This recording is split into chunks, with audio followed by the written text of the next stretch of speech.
Yeah. How long were you at Johns Hopkins for? I was there pretty close to 6 weeks, 7 weeks. So that's not where I was though when this originally happened. That's where I went to physical therapy, which I probably went there close to 4 or 5 months after the initial attack. Okay. So yeah. Any other questions? Yeah.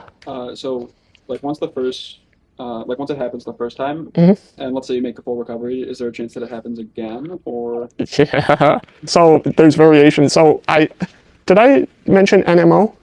So yeah, neuromyelitis optica. So neuromyelitis optica is a recurring version of ADEM. And it's usually results though, like if it doesn't blind you the first time, you will be blind by the second time. And there's no telling how much space in between the first attack and second attack. But what differentiates it from MS is that it's strictly at the optical nerve level. So like I was saying, if you get recurring flare-ups, sometimes that's MS, but like I said, MS is broader. So if it's recurring flare-ups at the optical nerve level, that's NMO. If it's recurring flare-ups all over, that's MS. Yeah. And by the way, I had a whole bunch of tests done to make sure I don't have NMO, so as far as every test shows, I don't have NMO, which is really good because I don't want to do all this again. So, yeah. I know you said like your treatment while you were in Boston was like 5 hour, like pretty intense. Mm-hmm. Now that you're at Pride, like what does that look like? So I go 2 hours on Tuesday and 1 hour on Thursday. And so on Tuesday, it's like I do first hour is all upper body, second hour is all lower body, and then like the first hour is like, Thursday, it's usually like mostly lower body with like a cool down of a little bit upper body, but we make sure to not like overlap with what we did on Tuesday. So it's usually like still upper lower body split, but like different muscle groups, and it's more strength training than like so it's not like it's not actual what you call like proper PT, I guess. But to be real honest, over the course of all these years, I've found very little difference between strength training and physical therapy, because most physical therapy devolves into strength training anyway. Like I said, they start out like with a neuro focus, and then it's usually like, and you have to be able to, walk a little further, like, lift a little more weight or something so we can put it for insurance purposes. So it's kind of like, even when you go to PT, it kind of devolves into just strength training anyway. So yeah, it's like, okay, I'll just go to strength training. The reason sometimes I go to just straight up like strength training instead of going like the physical therapy route is you get a very limited number of visits with physical therapy. And so like if you're paying out of pocket, if you go somewhere that's like Pride, like you can get a package, and it's basically like depending on how many visits you get, it's like a pretty decent price. And so like you can go year round. And so that's kind of like the benefit sometimes of just going somewhere like that versus like an actual like neuro-centric place, because like you might only get like 20 visits or something there. And usually they're only 1 hour visits. And so like it's not that much. Like when I was going to the Kennedy Krieger Institute, like that was like very expensive and like cover that, and it wasn't like completely covered at, so. But if you have like what they call like a no fault injury, like if you were in a car accident or whatever, that stuff, like they cover like infinite physical therapy for that. Like I know people that have those type of spinal cord injuries, and they get to go to physical therapy like all day every day if they want, pretty much. So but mine is not that. Which is, I'm actually kind of happy for it because I'm not paralyzed, so I'll take it. Any other questions? Yeah. What are some of the worst and best things that healthcare workers have either said to you or done for you? To avoid things to do, right? Oh boy. That's a loaded one. Sorry. Well, let me just put it this way. I'll start with the worst, because it actually happens more than it should. So with autoimmune conditions, they're very hard to diagnose, and ADM especially is very hard to diagnose. And in order for them to keep you at a hospital, they have to have a diagnosis so that they can, again, tell the insurance company why you're there. And if they can't figure it out quickly, they just throw something at it.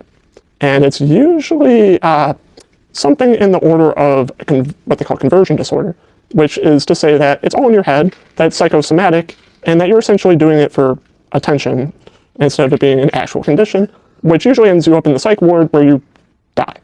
So don't do that. But that happens a lot. It happened to me.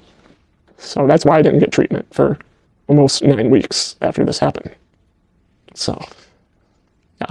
And then best things, let's see, what are some of the best things? Just like general, like people not giving up on you. Like that's a pretty big one, like that you continue to show up. Like, as long as you continue to show up, that your therapist or your doctor continues to, like in my case, like my physical medicine doctor, like, as long as I keep showing up, like he keeps writing me more prescriptions for therapy.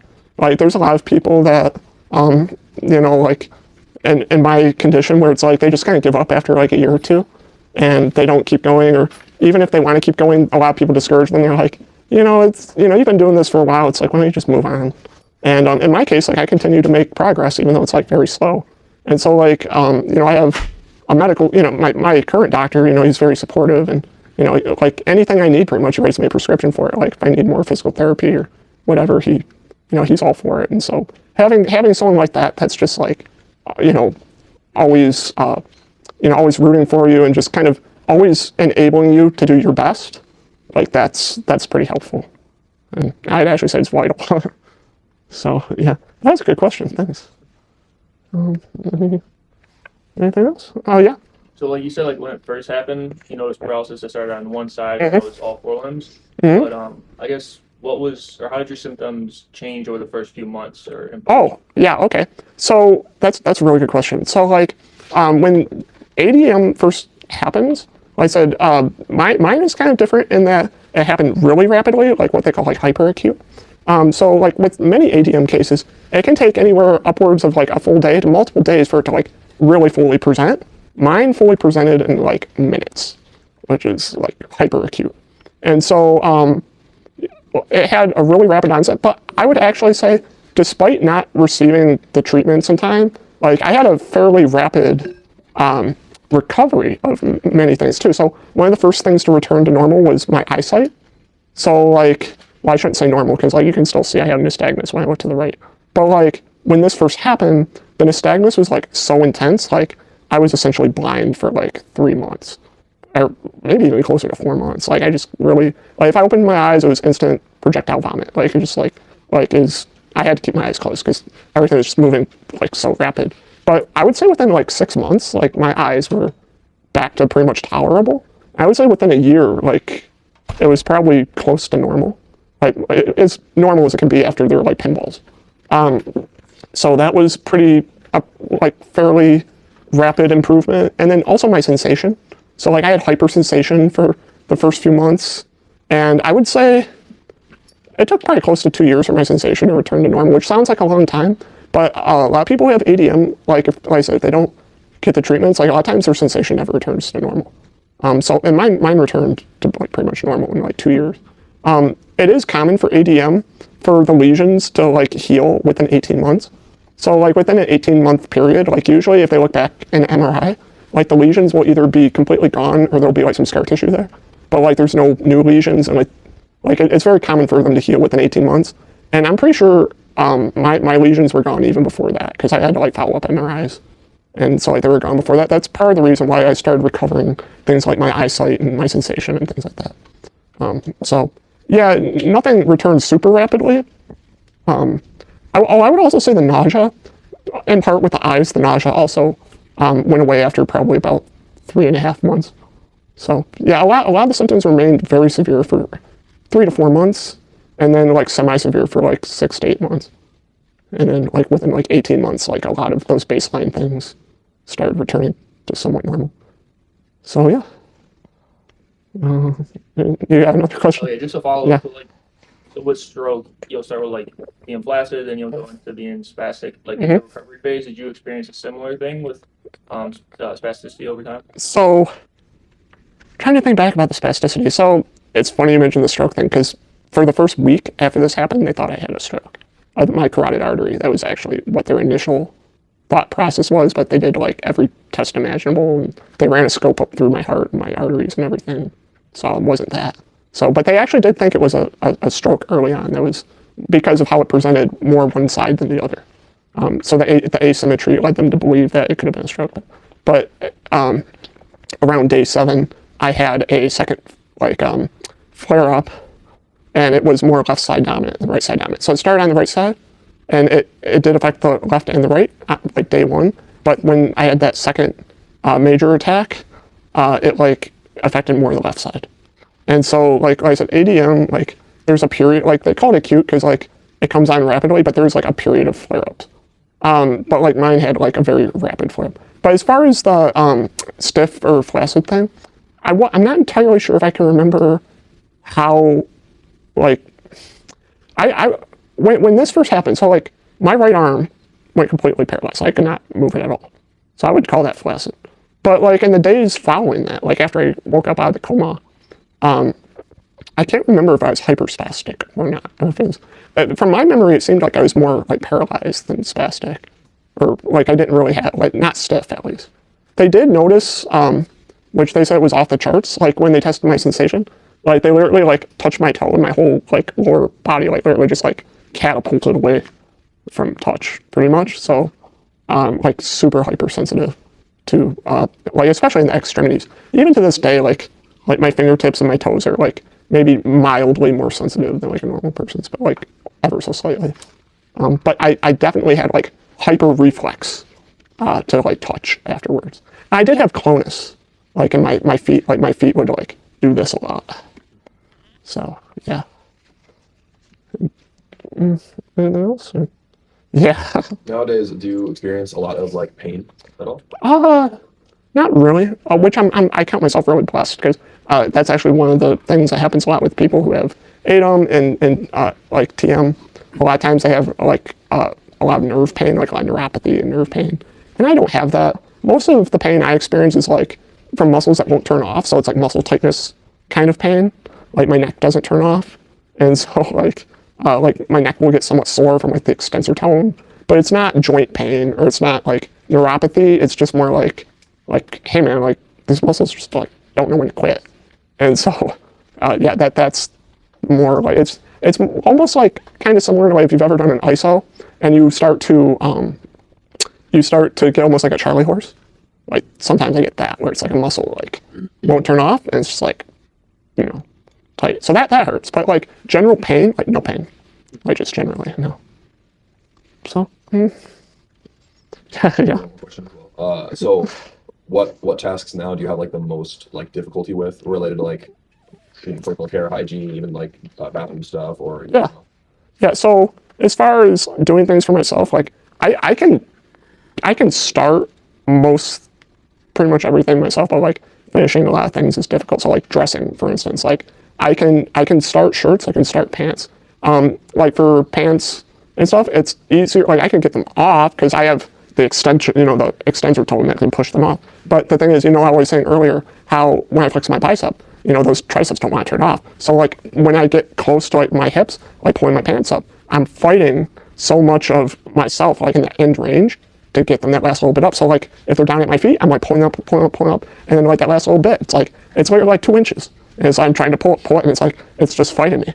So stuff like that. So it's like I'm like really close in a lot of ways. It's breaking those last little things is just like really frustrating. And then like for like bathing, like I can bathe pretty much the whole front of my body, but like I have a hard time reaching behind me.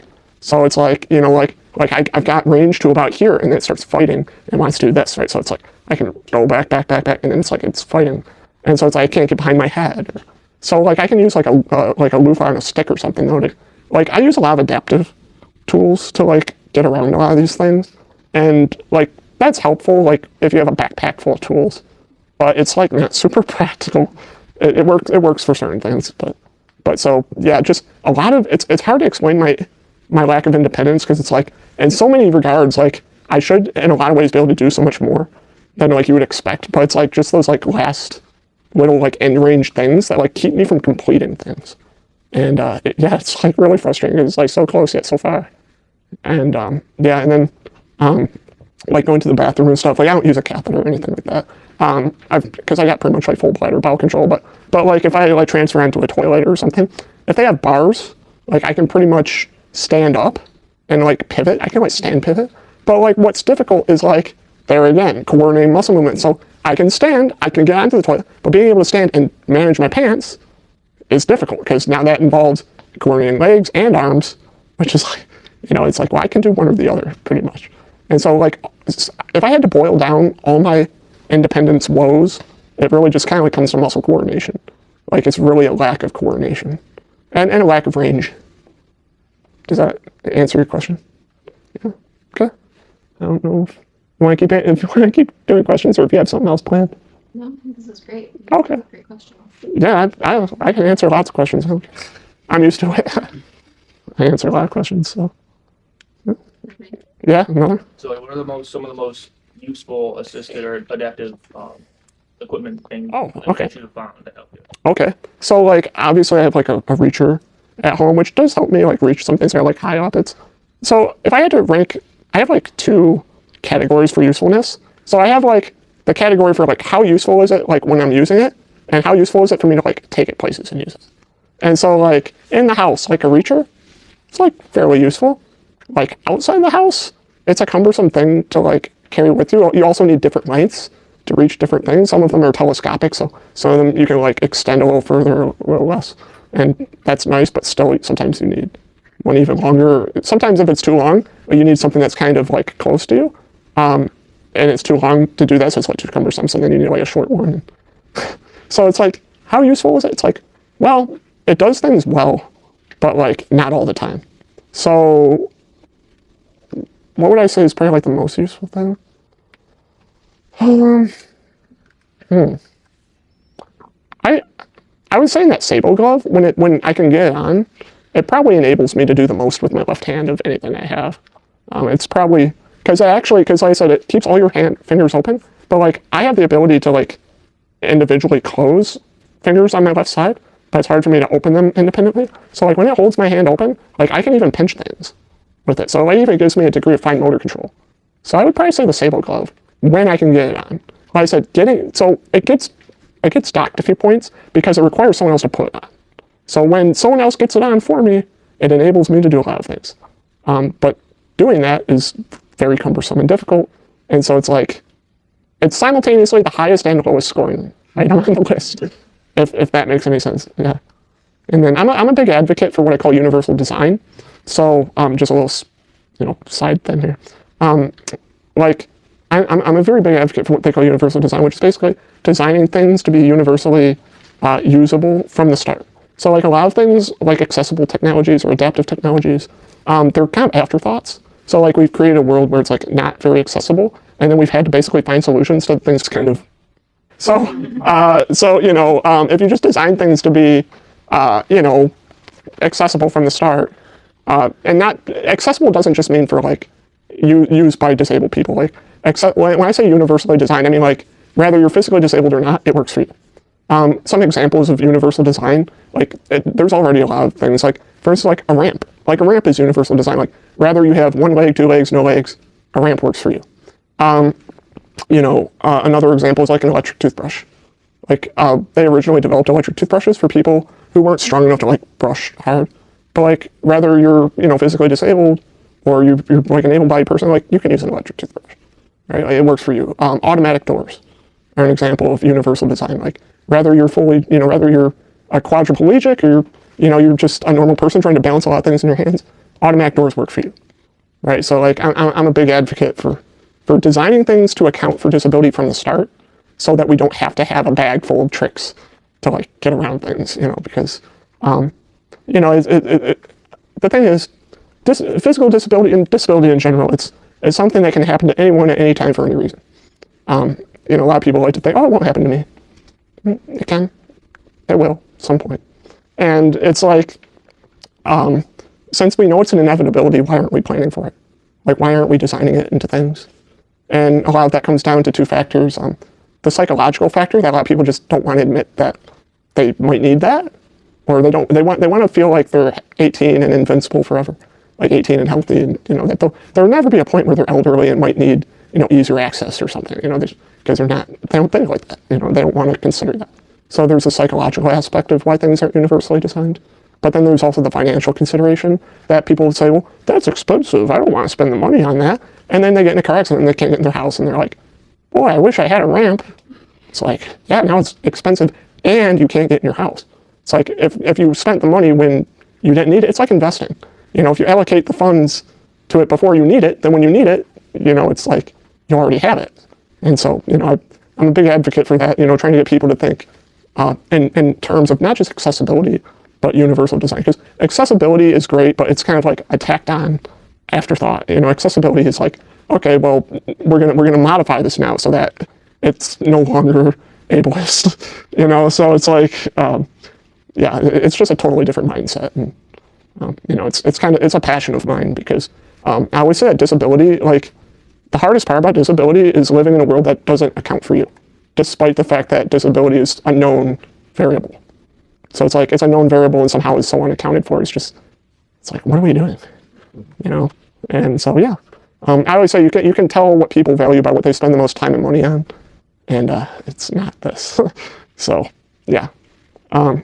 Anything else? Sorry for my little rant. Do you have any home modifications? I have a ramp. Get in my house. Although I don't know if I should say this or not. Like our homeowners association, I know how homeowners association, which I don't know how they get away with this because it seems totally illegal, but a lot of them won't let you build a ramp on the front of your house that's visible from a road, and they'll claim that it's for your safety because they're like, oh, well, people see there's a ramp, they'll know a disabled person lives there, and it's easier to break in. It's like, no, you want to know the houses to look uniform so it doesn't affect housing prices. It's like, but it's actually a safety concern because I only have one way in, one way out. So if there's a fire and that's blocked, I'm dead. So, because normally you have to have 2 fire escapes to get in and out of your house. It's the law. Unless you're in a wheelchair, then you can have 1 ramp. So, there's that too. And go on a other little tangent real quick. Hotels. I just gotta say this really quick. Hotels, if you're in a wheelchair, it's a nightmare because if you're on a floor higher than floor 1, if there's a fire, I don't know if you've ever noticed this, but all elevators say, in case of fire, do not use elevator. And so I don't know why it's still legal to put people in wheelchairs on the 7th floor of a hotel that they can't get out if there's a fire. So I've also been a big advocate for make the first floor strictly for people who can't get off the higher floors, because it just seems kind of like a common sense safety feature. But that's beside the point. But yeah, so I have a ramp in my house, and I also my bed is lowered so that I can get into it easier. It's like a normal bed, but it's just the height's been modified so I can get into it easier. And then like I said, I have a shower chair, which I don't know, it doesn't really count as an adapt. I don't know if it's really a change to the house, but I have a shower chair, so yeah, I've got some stuff at home. I at some point want to put in bars in all the bathrooms. Would be cool, but our house is kind of set up in a way it makes it a little, the space conditions for that are a little strange. But yeah, so anything else? No? Yeah. Have you participated in any trying to get policy changes or obviously being an advocate for others and stuff like that? Because I know you said you were an author and public speaker. Just wasn't sure if you've gone.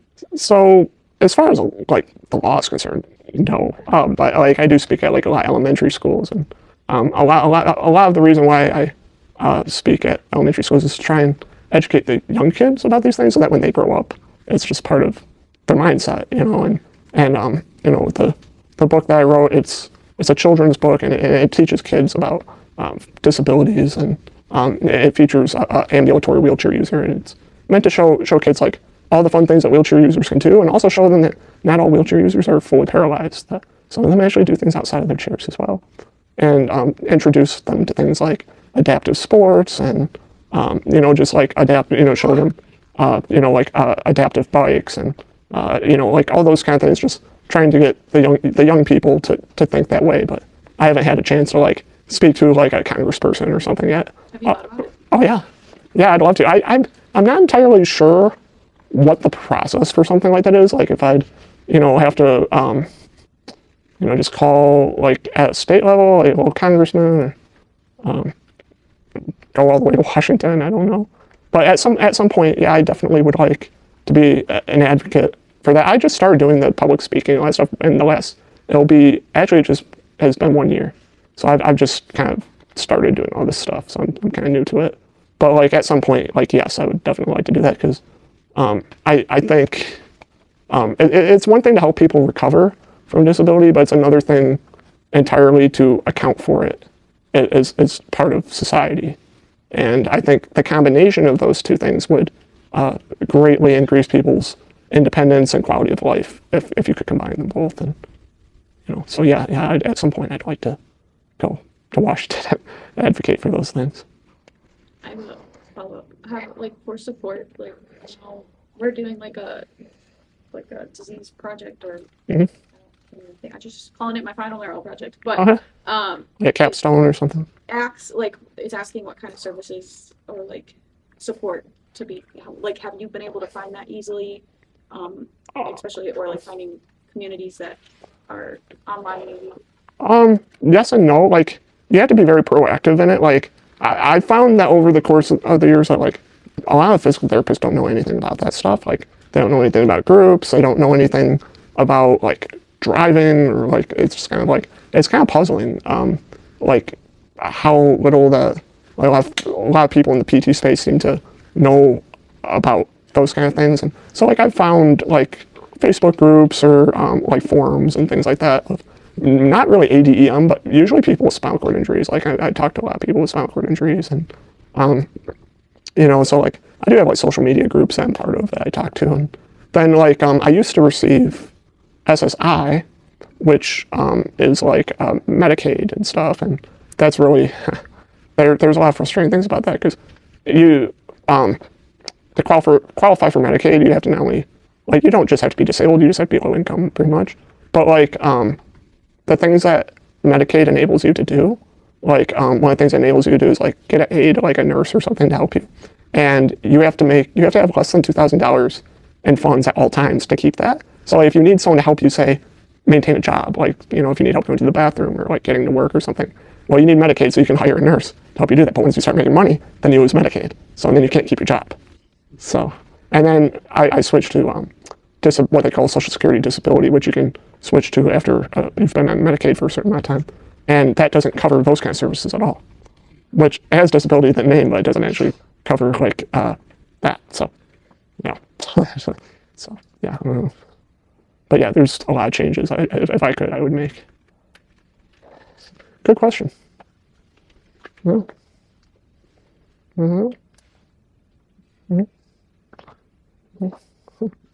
want to flip that last question on you guys. Who has the APTA Advocacy app on the phone right now? I don't even know what that is. Those are not too, right? So APTA has tried their best to make it as easy as possible for us to send a letter to our senators, our representatives, even to Washington. And what it does is you can either sign up for emails if you don't want the app. You can just get the notifications within the app. They draft a letter of whatever bill is coming up. Like recently, it's been like PT Compact, which allows PTs to practice in multiple states. That has been on the docket since I was in PT school, so it's been a minute. But every letter and every action that we can take as well. So think about every patient that walks through your door. They don't know where to start. They don't know who to even talk to. One of the things I learned at CSM last year was it only takes, I think, 7 letters for them to put that issue on the agenda. So when you're thinking that you're not making a big difference by sending one letter or sending one text, whatever it is, it only takes 7 people. So if everybody in your clinic sends that letter, then it's on the docket for the next time that those people are discussing it. So there's a lot of people in APTA either volunteering or working there to try to make this as easy as possible for all of us to take action on behalf of our patients. Because think about how much more we could focus on in therapy and do if some of those places were more accessible, or they didn't, every time they had to go on vacation, find a PT in that state to be able to do telehealth and maintain, or they go south because it's too cold here. Like, think about all of those different things that are constantly being presented to the Senate, the House, even within your own state. It's really easy. So you have the app, they'll literally just push notification. All you have to do typically is sign. And sometimes you can, if you want, make it a little bit more personable, but as long as that letter's there and it has those correct words about the different bills that are coming up or the actions that they're trying to take, it just takes 7.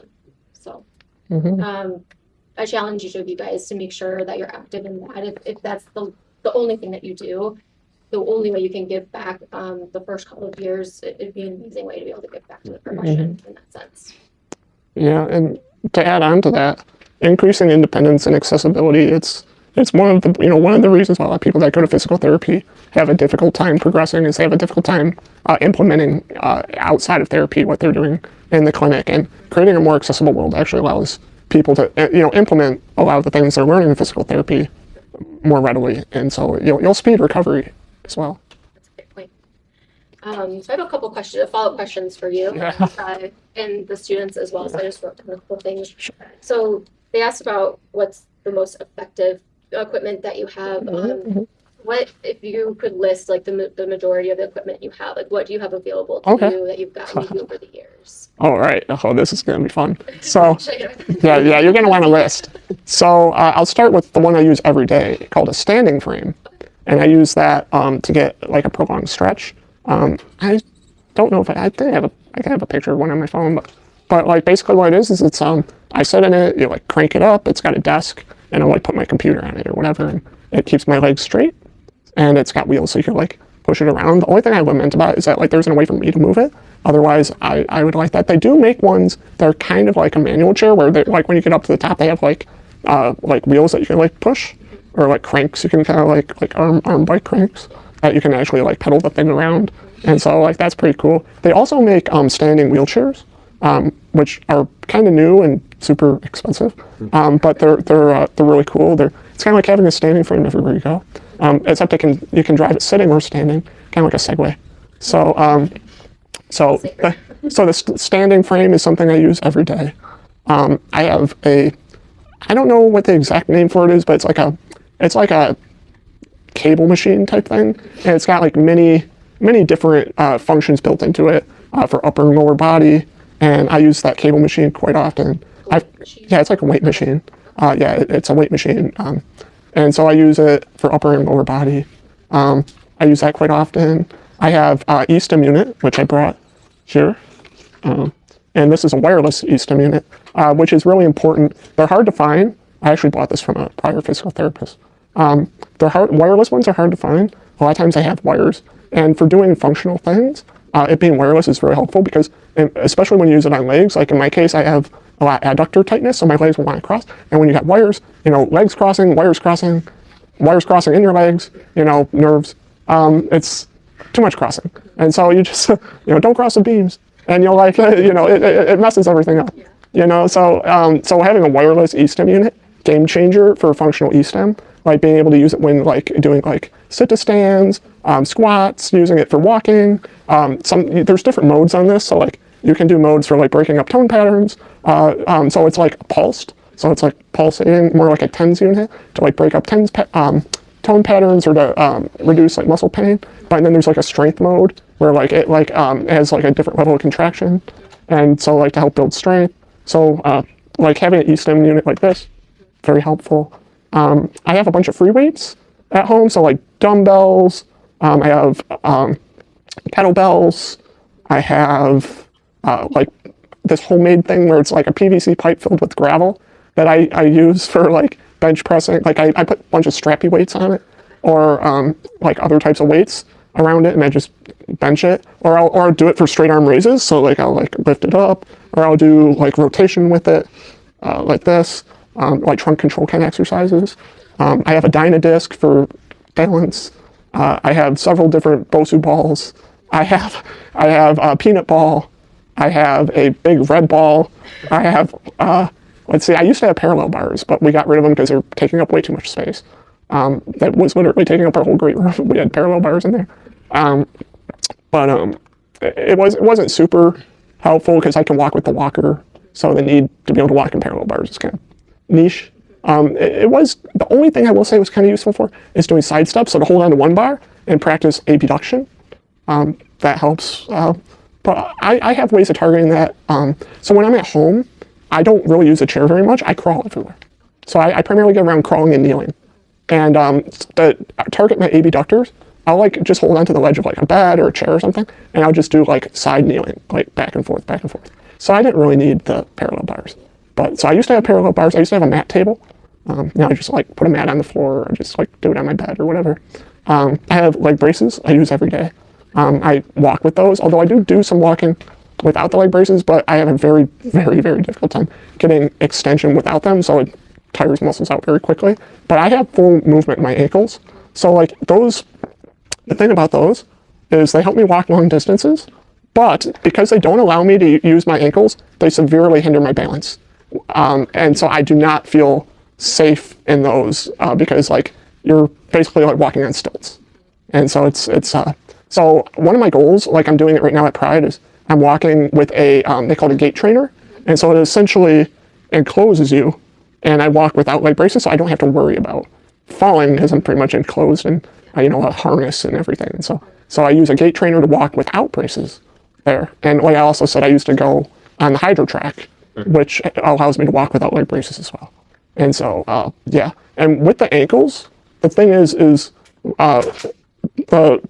dorsiflexion, like being able to lift your leg and like flex your ankle at the same time, and like being able to like control the ankle movement in coordination with your other muscles, like that's really the difficult thing. Because it's like I actually have a lot of strength in my ankles. I can actually hold myself up on my toes. I can actually push down and like pretty much like hold myself up. So like I've got strength in my ankles. That's not why I'm using the AFOs. I'm using it because I can't coordinate the ankle movements really with the upper leg movements. So, but AFOs are part of what I use every day. I've tried a few different types of AFOs too. Like I anticipate that. So I got rid of the green monsters a long time ago, but one of my very first pairs of leg braces was made of titanium and Kevlar, and it was like it literally looked like Spartan armor. Like I don't know how to explain it. If you ever seen Master Chief's armor, it literally looked like the lower parts of his legs. And it was made of Kevlar and titanium, and it actually had spots in it where you could take a key, and you could basically unscrew it, and you could angle it like a different way. So like went all the way up to your knees, and they weighed a ton. And they chewed your feet up. Like they're really hard. So like that has like foam and stuff all over inside, and you can take it out. Yeah, you can pass them around. I don't care. People can look at them. Yep. So yeah, those are AFOs, ankle foot orthotics. Ones that you had that you could change the angle, were you able to dorsiflex, like move your ankle in it, or were you fixed at that angle that you placed it at? Yes. Okay. Have you ever tried the ones that move when you move? I tried that too. So I used to have some flexible AFOs. So I've had ones that flexed at the ankles. I've had some that flexed like higher up. I've had soft braces. So I've had a variety of different ones, but these are the only ones that really seem to work. One thing I've never tried, and I keep asking, like, I don't know why they won't try it, but I really want to try it at some point. It's like a KFO, like something that goes all the way up to my hips that will like basically totally lock my legs out, because I still can't get totally locked out with those. And thing is I have enough like hip mobility that I could theoretically like Forrest Gump those, where I could like, basically, or FDR them, where it's like you lean on one leg and you like throw your body weight, and like I could theoretically do that with those, except I'll have like no balance because you're like walking on stilts. You're giving up. So with a fixed ankle, you're giving up your ankle reactions for balance, and then with a KFO, most of the time you're giving up the knee and hip reactions as well. So but you might be able to move it, but if you... It's one of those things where I wish I had like a whole bunch of different types of braces, because the thing is with insurance, I only cover like one type of brace. So you're like, well, I'd like to try these type of braces for this, and I'd like to have these braces for this. Because in my experience, the braces, so the way that they're kind of passed along to you by insurance is it's like for functional reasons. So like they want to give you the brace that allows you like independence. But in my experience, some braces help you more with like certain exercises or targeting certain things. And so it's like from like a clinical or like a more like therapeutic perspective, there are some braces that work really well for that, but they're not functional, and so it's kind of like you almost need like a rack of braces, an arsenal of braces. So yeah, I've done many different types of braces, but these are my current ones. I've also had the ones where the strap was in front, and that doesn't seem to supply as much support. And then what else do I have at home? I have resistance bands of a wide variety. Like I've got TheraBands, I've got the kind with the handles on them, I've got almost like TRX bands, I have an arm bike at home, which is like, but it's like a portable one, so you can like just set it on the table. You can also use it for your legs, so you can like put it down there, like I think I ordered it off like TV Land or something like 20 years ago. But I don't even think they make it anymore, but I have one of those at home. And I see those on Amazon once in a while. Yeah, I've got one of those. What else do I have? I've got reachers, like various reacher devices. I've got hand braces. So, like I said, I have the Sable glove for my left hand, which will keep it open until you close it somehow, and then it'll open you back up as long as you relax the hand. I have a shell brace for this hand, which keeps them spread out. And then I also have just a split brace, which every time I wear it, people think I was in a car accident or something. They're like, what happened? I'm like, nothing. I'm just keeping my hand open for a little bit. But I found that what works just as well as a brace is literally just sticking a tennis ball or something in the hand. I do PNF with it, so it'll basically, keep it open a little bit, and it'll squeeze it, and it'll let go, and it loosens it up quite nicely. My body responds real well to PNF stretch. So you said you see PT. Do you also see OT? Yeah. Well, not right now. I haven't seen OT in close to a year. OT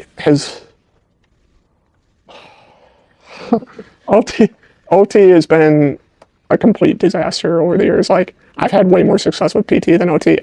OT, no matter how much I try to steer them onto like my goals, they're like, I mentioned with PT it happens a lot where it's like you bring a goal and they start on it and then they migrate to something else. OT has mission creep real bad. Like, their mission creep is worse than PT. Because the thing is their goals are really specific. So be able to pull your pants up in a certain amount of time, and then the thing is a lot of it's time based, and so they because time is my enemy. The things I can do for myself take forever. I could literally do most things for myself if I just had 5 hours to do them. That won't fly for OT, and so it starts out with be able to do this in 3 minutes or less, and then it's okay, well, it's taking a lot longer than 3 minutes, and so you get this mission creep really bad with OT, and you never end up doing what you set out to do. And none of them seem to know anything about driving. One of my goals is to be able to drive, and they're like, oh, well, I don't know anything about this. You need it. A car is the price you pay in this country to have an occupation. You're an occupational therapist. How do you not know about cars? What the heck? And it's everywhere. It's everywhere. And you should know that after the COVID-19 stuff, most driving therapy stuff has been completely gutted. It doesn't even it's so hard to even find anymore, because it used to be standard in hospitals. If you had any kind of serious event, being able to relearn how to drive was just an automatic thing that they did from the hospital. They've gutted those. That doesn't even exist anymore, pretty much.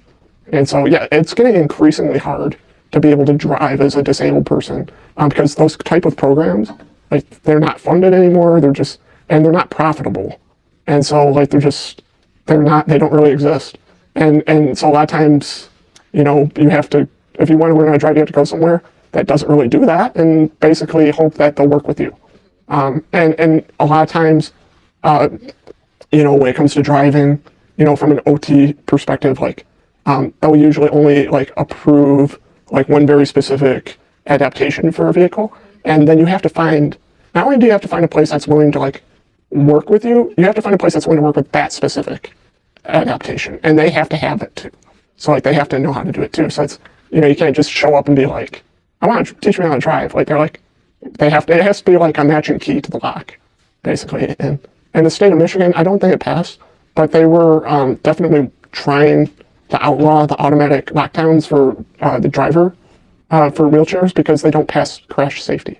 So for a chair like mine, if I wanted to drive, we'd remove the front seat and I'd park my chair there, and then there's these bolts that pop up and keep your chair in place. But because they don't pass crash safety standards, because there again, cars aren't designed to have wheelchairs as driver seats, it's not part of the design. So when you get in a 60-mile-per-hour car crash, your 300-pound chair becomes a 300-pound projectile.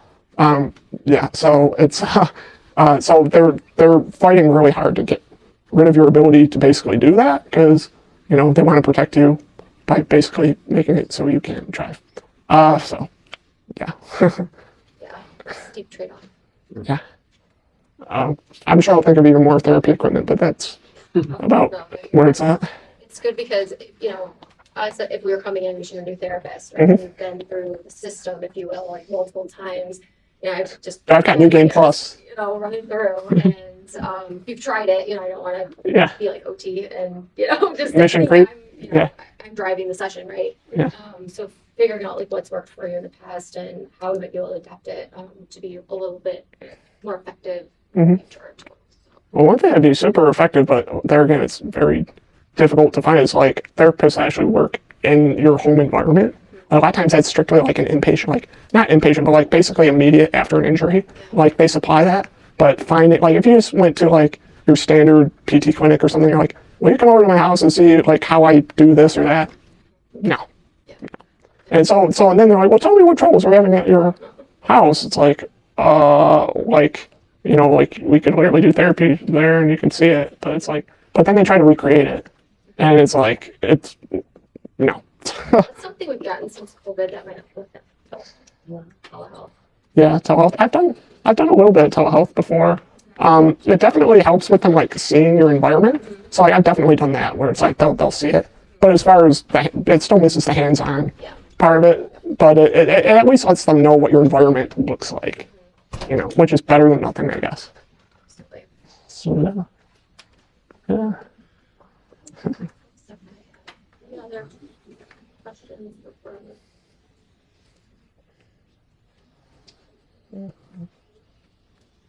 Well, cool. Thank you very much. Thank you. Yeah, no, thank you. Yeah, no, I'm glad to have this opportunity. I gotta thank Caleb. He's actually the one who helped set this all up. So, thank you.